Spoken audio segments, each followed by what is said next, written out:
توجہ ہے آپ کی؟ بہت شکر گزار ہوں آپ کی توجہات رضا محترم بڑھ کے. بس اسی سے میں انشاءاللہ اپنی گفتگو کا آغاز کروں گا اس شعر پر بڑھ کے. خیبر سے ہے یہ معرکہ دین و وطن اقبال کا جملہ. اور میں جو کہتا ہوں کہ قوم و وطن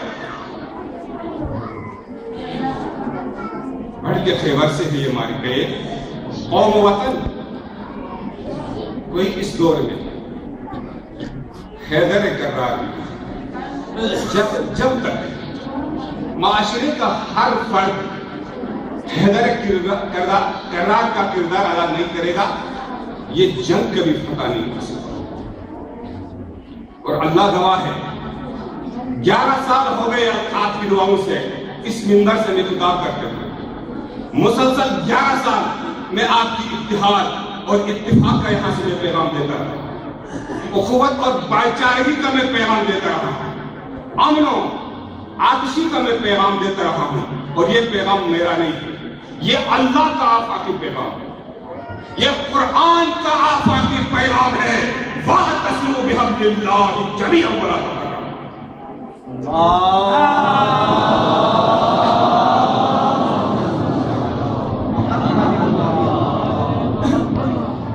یہ تو اللہ کا آفاقی پیغام ہے. وَاعْتَصِمُوا بِحَبْلِ اللَّهِ جَمِيعًا وَلَا تَفَرَّقُوا. آپ سارے کے سارے متحد ہو جاؤ ایک مرکز پر. وَلَا تَفَرَّقُوا وَاعْتَصِمُوا بِحَبْلِ اللَّهِ. اور اللہ کی اس رسی کو مضبوطی سے تھامے رہو. اللہ کی اس رسی کو. میں خواتین سے ماؤں بہنوں سے گزارش کروں گا کہ وہ ذرا اپنی آوازیں کم کر دیں. ایک درود پڑھ لیں محمد والا.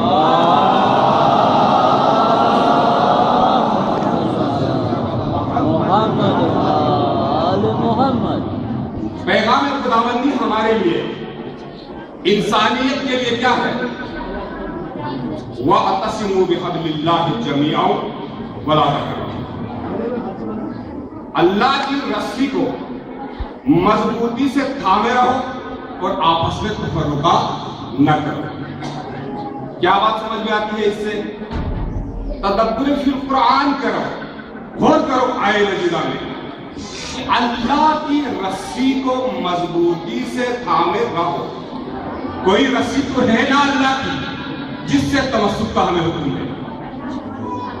اللہ تعالیٰ مفروضات پر بات نہیں کرتا بالفرض جیسے ہم کہتے ہیں اگر ایسا ہو جاتا. یہ مفروضات ہے, اس پر اللہ تعالیٰ بات نہیں کرتا. کوئی رسی ہے اللہ کی ہمارے درمیان قیامت تک جس سے تمسک کا ہمیں اللہ حکم دے رہا ہے. اور رسی آپ کو پتا ہے جس کے تو 2 سرے ہوتے ہیں. رسی کے 2 سرے ہوتے ہیں. اگر کسی کو سمندر عبور کرنا ہو, دریا پار کرنا ہو تو رسی کے دونوں سروں کو مضبوطی سے پکڑنا ہوگا. بہت توجہ چاہوں گا اس نقطے پر. یہاں سے انشاءاللہ میں ایک نتیجہ دینا چاہتا ہوں آپ کی خدمت میں کہ رسی کے 2 سرے ہیں. اگر ایک سرا آزاد چھوڑ کر صرف ایک سرا پکڑ کر کوئی دریا میں کودے تو رسی اسے سہارا نہیں دے سکتی. جب تک ایک سرے کو دوسرا بندہ مضبوطی سے پکڑے, ایک سرا پکڑ کے دریا میں کودے, دونوں سروں سے تمسک کرنے کا یہی حکم ہے. اور اللہ تعالیٰ فرماتا ہے کہ میری رسی سے اور مضبوطی سے تھامے رہو. اس کا مطلب یہ ہے کوئی رسی ہے جس کے 2 سرے ہیں جس سے تمسک کرنے کا ہمیں حکم ہے. اور وہ کون سی ہے؟ اللہ کی رسی جس سے ہمیں مضبوطی سے تھامنے کا حکم ہے. وہ اللہ کی رسی قرآن و اہل بیت ہے جس سے تمسک کرنے کا ہمیں حکم ہے. اللہ کی رسی کا ایک سرے کا نام ہے قرآن, دوسرے سرے کا نام ہے اہل بیت. اور رسول پاک فرماتے ہیں انی تارک فیکم الثقلین کتاب اللہ و عترتی و اہل بیتی ما ان تمسکتم بہما لن تضلوا.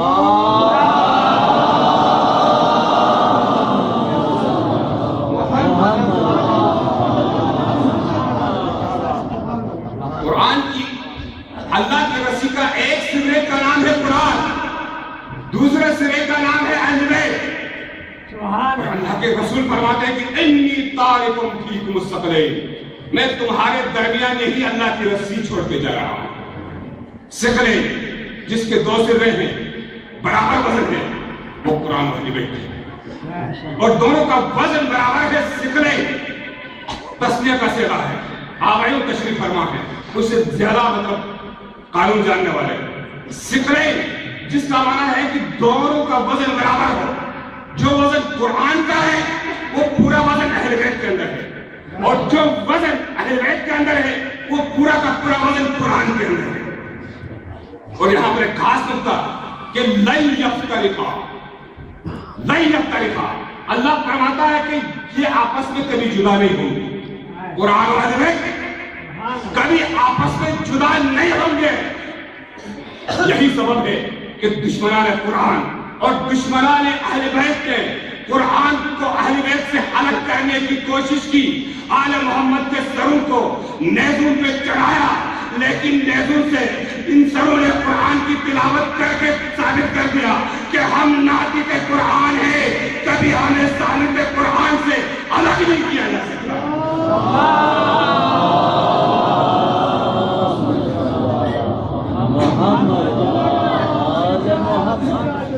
ایک درود پڑھ لے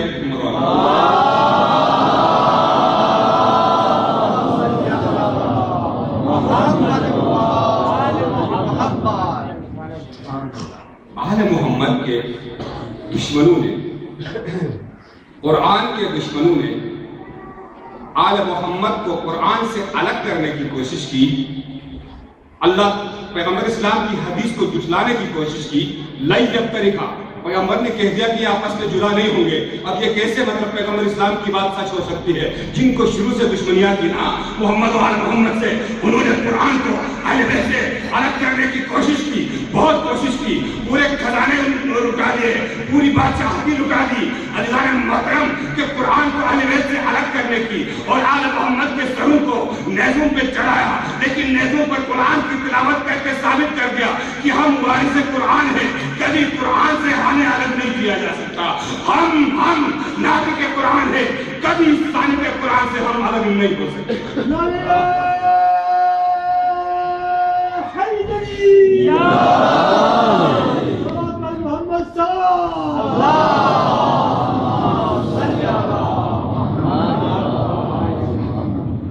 اور اللہ کا حکم کیا ہے، اللہ کے رسول کا حکم کیا ہے؟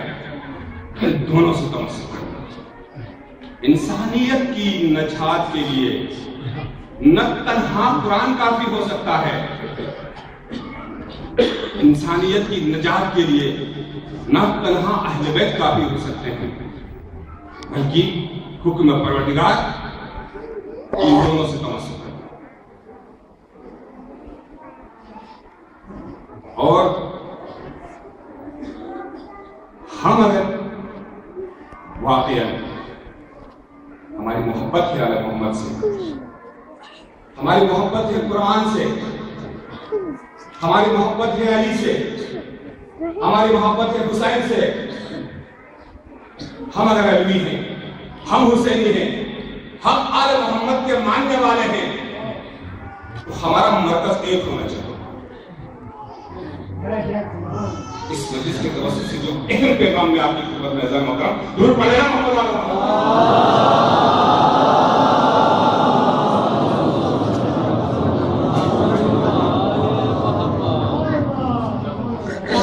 اگر ہم واقعی ہم شیعہ ہیں، اہل بیت سے ہماری وابستگی ہے، علی سے ہماری وابستگی ہے، حسین سے ہماری وابستگی ہے، حسین کے ہم عزادار ہیں، حسین کا ہم ذکر کرنے والے ہیں، حسین کے ہم شیعہ ہیں، آل محمد کے ہم شیعہ ہیں، تو ہمارا مرکز ایک ہونا چاہیے، ہمارا مقصد ایک ہونا چاہیے، ہماری نیت ایک ہونی چاہیے، ہمارا ارادہ ایک ہونا چاہیے، ہمارا راستہ ایک ہونا چاہیے، ہماری منزل ایک ہونی چاہیے، ہمارا راستہ ایک ہونا چاہیے، ہماری منزل ایک ہونی چاہیے۔ ان تمام باتوں سے ہٹ کے، ان تمام باتوں سے ہٹ کے ہمارا جو رشتہ ہے آل محمد سے، آل محمد کی محبت کی زنجیر اگر واقعی ہمارے گردنوں پہ جڑی ہوئی ہے تو ہمارا ارادہ ایک ہو، ہمارا راستہ ایک ہو، ہماری منزل ایک ہو۔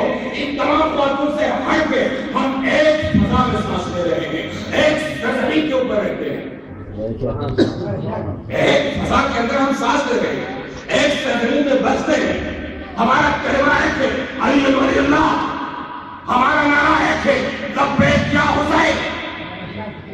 اگر ہمارے اندر اتحاد ہے، ہمارے اندر نظم و ضبط ہے، ہمارے اندر بھائی چارگی ہے، تو علی ولی اللہ کا کلمہ درست ہے، اگر نہیں ہے تو یہ دھوکہ ہے۔ اگر ہم متحد ہیں، ہم متفق ہیں، تو لبیک یا حسین کا نعرہ درست ہے، اگر ہم اختلافات کے شکار ہیں تو حسین کو دھوکہ ہے یہ ہماری۔ لہذا ہمیں اتحاد کی ضرورت ہے، ہمیں اتفاق کی ضرورت ہے۔ اگر تم چاہتے ہو کہ ترقی ہو، اگر تم چاہتے ہو کہ کامیاب ہو، تو ایک ہی راستہ ہے، وہ راستہ اتحاد و اتفاق کا راستہ ہے۔ اور اتحاد و اتفاق اس وقت تک ممکن نہیں ہے جب تک کہ ہمارے معاشرے کے اندر علم و عرفان رائج نہ ہو، معرفت جب تک ہمیں نہ ہو، علم جو ہمارا عنوان کلام ہے، ضرورت ہے علم اور ہمارا معاشرہ۔ ہمارے اس معاشرے کے لیے اور اس کے اندر جو وائرس ہے، جو وبا ہے، اس کے علاج کے لیے ایک ہی راستہ، ایک ہی دوا، ایک ہی ذریعہ ہے کہ وہ عرفان، علم و عرفان اور معرفت۔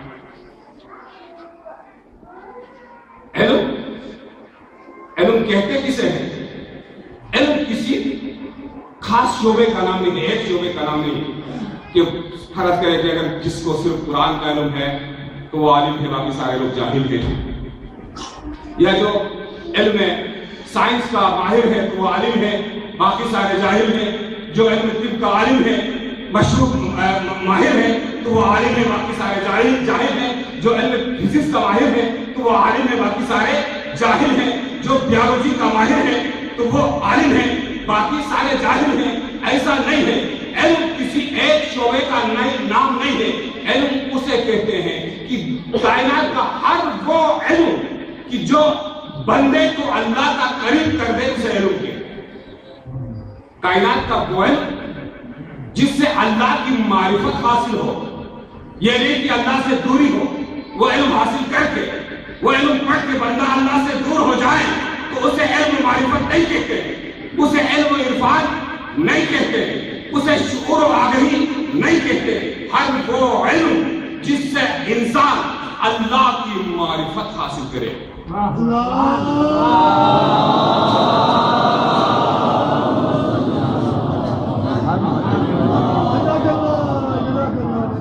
کائنات اور نظام کائنات کے اندر غور و فکر کرے۔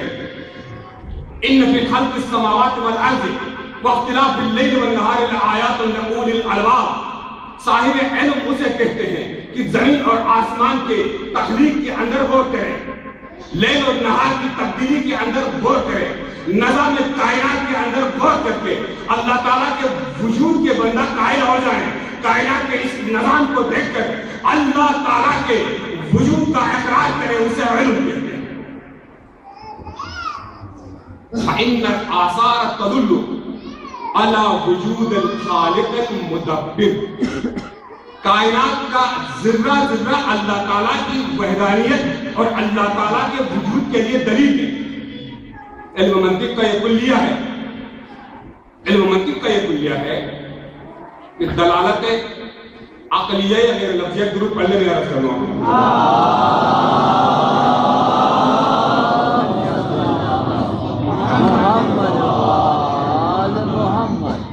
تھوڑی سی آپ کی بیداری اور آپ کی میں توجہ چاہوں گا، بس یہاں سے میں اپنی گفتگو کو اس نقطے کے اوپر اختتام کر لوں اور آپ کے لیے مسائل کی چند ایک دو جملے پڑھوں۔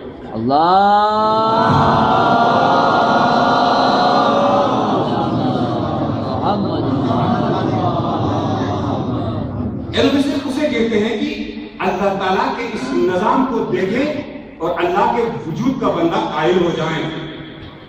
دلالت عقلیہ یا غیر لفظیہ کہتے ہیں کہ الدخان يدل على وجود النار۔ خطابت سے ہٹ کر میں ایک علمی نقطہ آپ کی خدمت میں ذکر کروں کہ الدخان يدل على وجود النار۔ علم منطق کا کلیہ یہ ہے کہ دھواں دلالت کرتا ہے کہ یہاں آگ روشن ہے. دور سے ہمیں دھواں نظر آیا اٹھتا ہوا، ہماری عقل یہ تصویر کرتی ہے کہ وہاں پر آگ روشن ہے. آگ کے علاوہ کسی چیز سے دھواں نہیں نکلتا. دلالت عقلیہ غیر لفظیہ کہتے ہیں. لہذا کائنات کا ذرہ ذرہ، کائنات کی ایک ایک چیز جو اپنے مدار کے اندر چل رہی ہے، تو اس سے ہمیں پتہ چلتا کہ اللہ کا کوئی ہے، کوئی مدبر ہے، کوئی خالق ہے جو اس نظام کو چلا رہا ہے. وہ واقعہ آپ نے سنا ہے روایت، ایک بڑھیا ہے جو سلائی مشین چلا رہی ہے. ایک جا کے کہتا ہے کہ بیوی تمہیں اللہ تعالیٰ کا یقین ہے کہ اب کوئی اللہ موجود ہے اس کائنات کو چلانے والا؟ کہتی ہاں بالکل موجود ہے. اللہ کے علاوہ کیسے ممکن ہے کہ یہ دنیا وجود میں آ جائے؟ کہ تمہارے پاس کوئی دلیل ہے؟ بیوی تمہارے پاس کوئی دلیل ہے اللہ کے موجود ہونے کا؟ وہ کہہ رہی کہ جو مشین میں چلا رہی ہوں یہی اللہ تعالیٰ کے وجود کی دلیل ہے. یہ ایک مصنوعی چیز ہے، جب میں اسے چلاتی ہوں تو چلتی ہے، ہاتھ روک لیتی ہوں تو رک جاتی ہے. ایک چھوٹی سی مشین، ایک مصنوعی مشین بغیر چلانے والے کے نہیں چل سکتی، تو اتنی بڑی کائنات اور نظام کائنات بغیر خالق کے کیسے وجود میں آ سکتے ہیں؟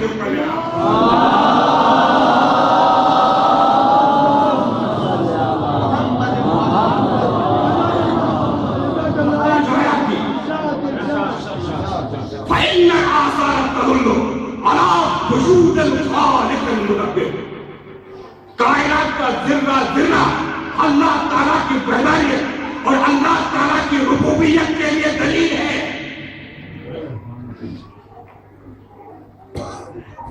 اور یہ ساری چیزیں، یہ کیا ہے؟ یہ علم ہے، یہ معرفت ہے، یہ عرفان ہے. یہ علم عرفان کی منزل ہے. یہ علم عرفان کی منزل ہے کہ علم کا کہ دنیا میں کوئی چیز مقابلہ نہیں کر سکتی. کوئی چیز، انسان جتنی ترقی کرے، انسان جتنا مالدار بنے، انسان جتنا دولت مند بنے، علم کا مقابلہ نہیں ہو سکتا. اللہ تعالیٰ کا یہ فرمان ہے کہ هل يستوي الذين يعلمون والذين لا يعلمون. کیا علم رکھنے والا اور علم سے جاہل دونوں برابر ہو سکتے ہیں؟ جب یہ برابر نہیں ہو سکتے، لا يستوي الظلمات والنور. اللہ فرماتا ہے کہ اندھیرا اور اجالا کبھی برابر نہیں ہو سکتا. جب یہ نہیں ہو سکتا تو لا يستوي الاعمى والبصير، بینا اور نابینا برابر نہیں ہو سکتا. یہاں بینا سے مراد صاحب علم ہے، نابینا سے مراد جاہل ہے، نور سے مراد صاحب علم ہے، اندھیرے سے مراد جاہل ہے. لا يستوي الذين يعلمون والذين لا يعلمون. کوئی مقابلہ نہیں ہے علم کے ساتھ. یہ لازوال دولت، بے مثال طاقت جس کی کوئی مثال نہیں ہے دنیا میں. اس لیے مولائے کائنات سے پوچھا گیا، خوارج کا ایک گروہ جو ادعائے علم رکھتے تھے، 10 علماء خارجی آ کے مولا سے پوچھتے ہیں، سوال کرتے ہیں کہ یا علی، آپ کی فضیلت کے بارے میں اللہ نے کہ رسول نے جو فرمایا، علی مدینۃ العلم وعلی بابها. یقیناً اگر آپ باب علم ہیں تو ہم علم کے متعلق آپ سے 10 مرتبہ سوال کریں گے. 10 ایک ہم جو 10 آئے ہیں آپ کے پاس، ایک ہو کے سوال کریں گے. آپ مختلف انداز میں ہمیں مختلف الفاظ میں ہمیں جواب دیں. مولانا نے کہا بسم اللہ، بسم اللہ درود پڑھنے میں عرض کر لوں.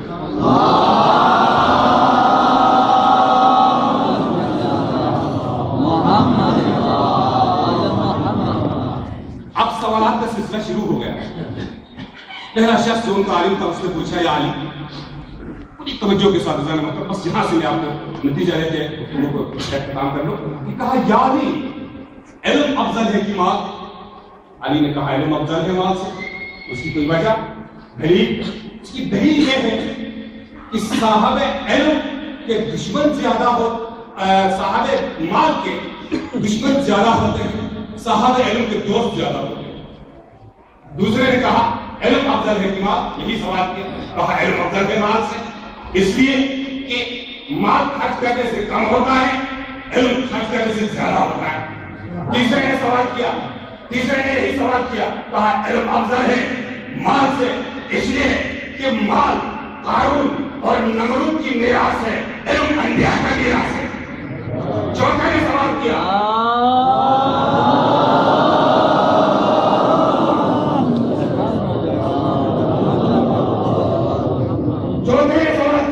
علم افضل ہے کہ مال؟ علی نے کہا علم افضل ہے، علم افضل ہے اس لیے کہ صاحب علم کے دشمن بہت زیادہ ہوتے ہیں، صاحب کام کے دشمن زیادہ ہوتے ہیں۔ اسی طرح پانچواں نے سوال کیا، کہا علم افضل ہے مال سے، اس لیے کہ صاحب علم سخی ہوتا ہے، صاحب مال فقیر ہوتا ہے۔ یہی سوال ساتھ میں نے کیا، علم افضل ہے مال سے، اس لیے کہ علم سے دل میں روشنی آ جاتی ہے، مال سے دل کے اندر سیاہی آ جاتی ہے۔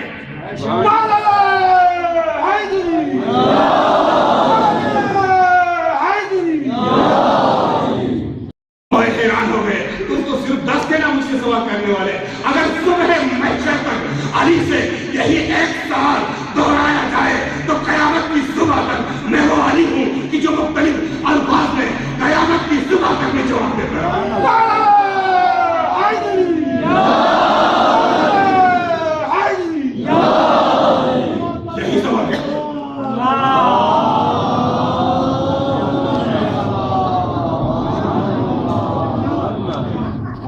یہی سبب ہے، یہی سبب ہے کہ مسجد منبر کی کوفہ کے منبر سے یہ ارشاد فرماتے ہیں، لقد علمت فوق الفردوس الاعلی وما تحت السابق السفلی وما فی السماوات العلی وما بینہما تحت الثری۔ میں وہ علی ہوں، مدینہ علم کا شہر۔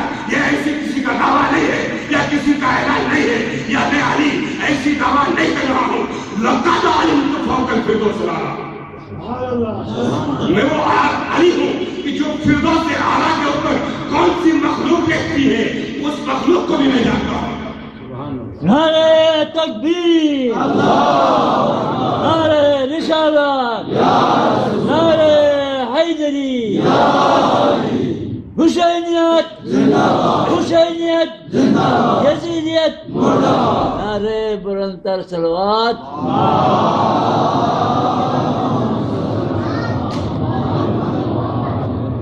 لقد علمت فوق الفردوس الاعلی، عرش معلیٰ کے اوپر کون سی مخلوق رہتی ہے اس مخلوق کو بھی علی جانتا ہوں۔ وما تحت السابق السفلی، زمین کے 7 طبقوں کے اندر کون سی مخلوق ہے اس سے بھی علی واقف ہوں۔ وما بینہما تحت الثری، زمین اور آسمان کے درمیان فضا اور ہوا میں کون سی مخلوق ہے اس سے بھی علی واقف ہوں۔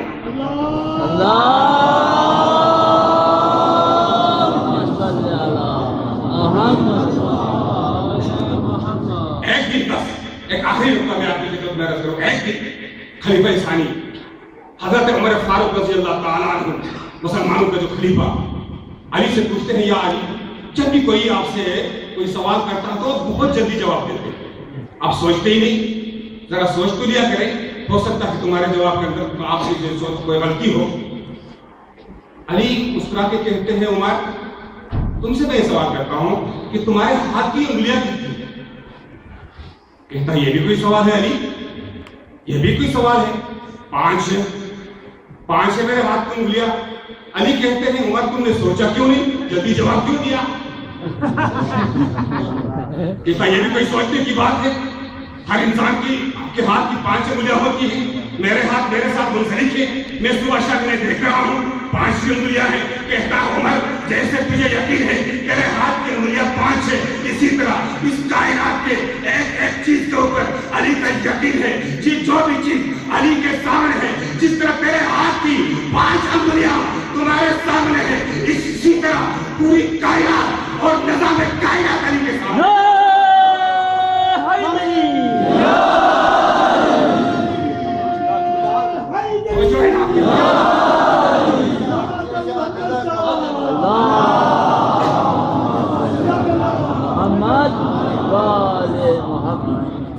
یہ ہے علی کی ذات، کیا نہ مدینہ علم و علی بابوہا۔ یہ تو نہ پیغمبر اسلام کا ویسے دعویٰ ہے، نہ یہ علی کا دعویٰ ہے، یا پیغمبر اسلام کا بھائی کی محبت میں اعلان ہے، یہ تو قرآن کا فیصلہ ہے، قرآن کا فیصلہ ہے۔ ومن عنده علم الکتاب، یہ کسی حدیث میں نہیں ہے، کسی راوی کی لکھی ہوئی روایت نہیں ہے، یہ قرآن کی آیت ہے۔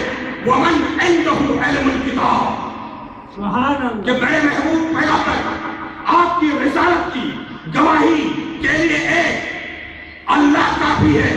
آپ کی رسالت کے دو گواہ ہیں، آپ کی نبوت کے دو گواہ ہیں، اور نبی کا فرمان کیا ہے؟ کنت نبیا الآدم بین الماء والطین، میں اس وقت بھی نبی تھا جب آدم پانی اور مٹی کے درمیان تھا، اور اللہ فرماتا ہے کہ یا اے رسول، یعنی آپ کی نبوت کے گواہ جب آدم پانی اور مٹی کے درمیان تھا، اس وقت میں تیرے سر پہ جب تاج نبوت دیکھ رہا تھا تو اس وقت دو گواہ تجھے دیکھ رہے تھے، ایک اللہ، ایک ومن عنده علم الکتاب، اور دوسرا وہ شخص جس کے پاس پوری کتاب کا علم ہے، ذات العلی۔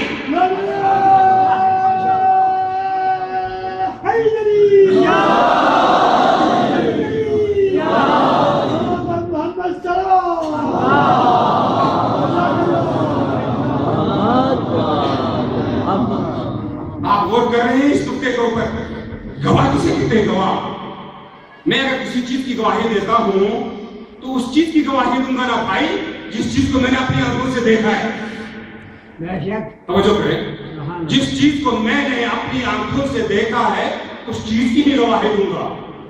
اور اللہ کہتا ہے کہ تیری رسالت اور نبوت کے دو گواہ ہیں۔ جس وقت میں تجھے تاج نبوت پہنا رہا تھا اس وقت تجھے اللہ دیکھ رہا تھا اور علی دیکھ رہا تھا۔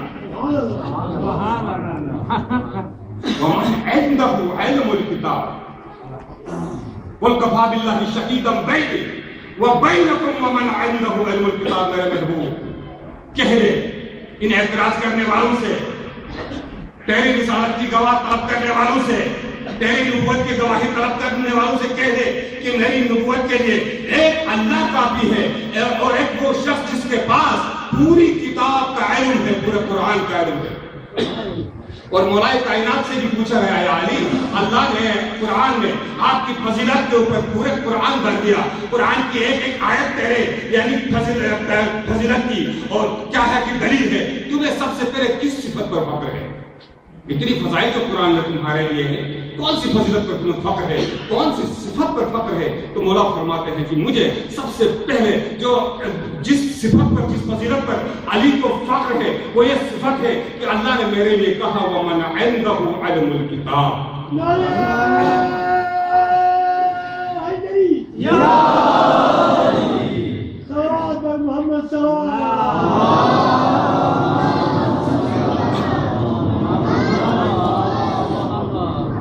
وہ علی، بس پیغام آپ کی خدمت میں، وہ علی جس کے پاس پوری کتاب کا علم ہو، پورے قرآن کا علم ہو، پورے نظام کامیاب کا علم ہو، پورے قرآن کے وہ عالم ہو، اور اس علی کے ماننے والے قرآن کے ایک حرف سے بھی واقف نہیں ہو، تو ہم کیسے شیعہ ہو سکتے ہیں؟